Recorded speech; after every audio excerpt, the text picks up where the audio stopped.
In this video, I'm going to teach you how to teach your family about money. Coming up next on Holy Schmidt.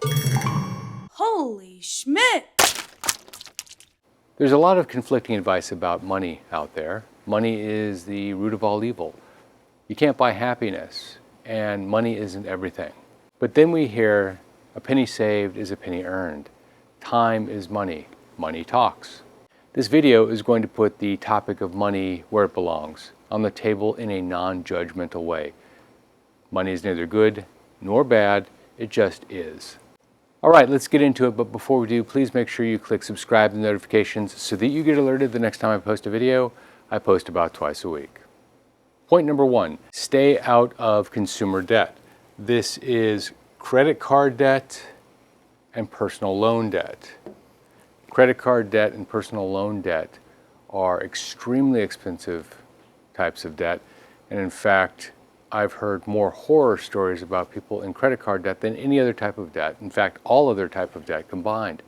If you learn nothing else from this video but this, understand that credit card debt is financially devastating. The reason is twofold. One, you're paying 20% or more in many cases on credit card debt, but also the effect is multiplicative, meaning you're paying it with after-tax dollars. Other types of debt, like business debt and some mortgage debt, you pay with pre-tax dollars and you get a tax write-off, but not credit card debt. Point number two, spend less than you earn. You've all heard this one before, but the fact is, when you're giving advice to your family, spending less than you earn is very hard in the beginning years. Now, why is this? Because new employees that come into the market haven't developed the skills that command a higher payment. And therefore, everything that they make goes to taxes, rent, maybe mortgage, food, electricity, utilities. After that, there isn't a lot left. If a member of your family, or maybe even you, need to break the chain, use a pay raise as the buffer. Let me explain how that works. When you get your first pay raise, don't spend it. Live on what you were making before the raise. When you get your next one, use half, save half. Do this through your entire life, and by the time you reach retirement age, you will have a nice nest egg for retirement. Point number three is open a Roth IRA.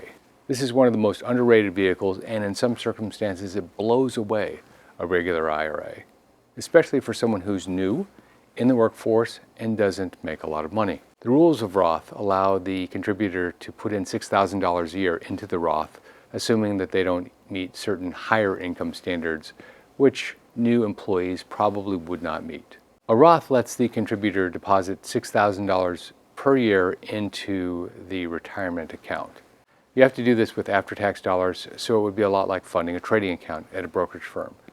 But the difference is that once you put the money in, the money grows tax-free forever. Some of you might know the story of Peter Thiel. He was the creator of PayPal, at least one of the creators of PayPal, and he contributed $2,000 to his Roth IRA and used that to buy stock in this private company. Today, his Roth IRA is worth over $5 billion, and he can take all of it out tax-free at age 59 and a half.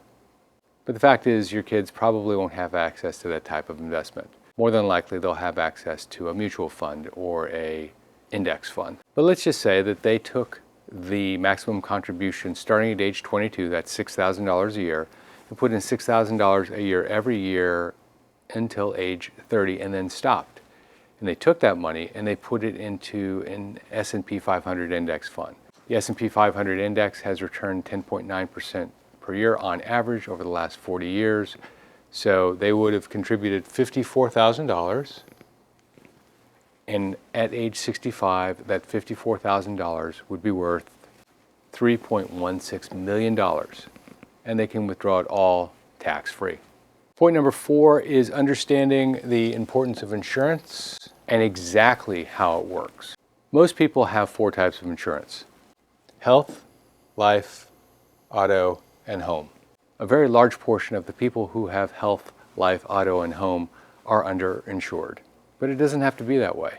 In fact, most of them take out insurance because they have to, so they don't really understand the protection that they're purchasing. Take car insurance, for example.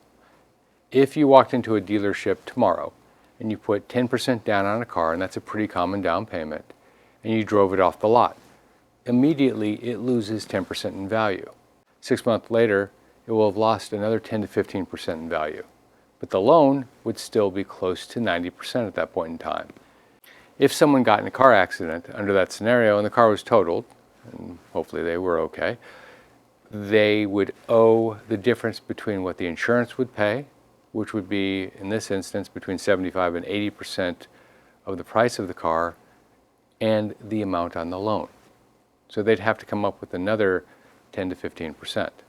But for a little bit more money, they could have purchased something called gap insurance, which covers the gap between the loan and the value of the car.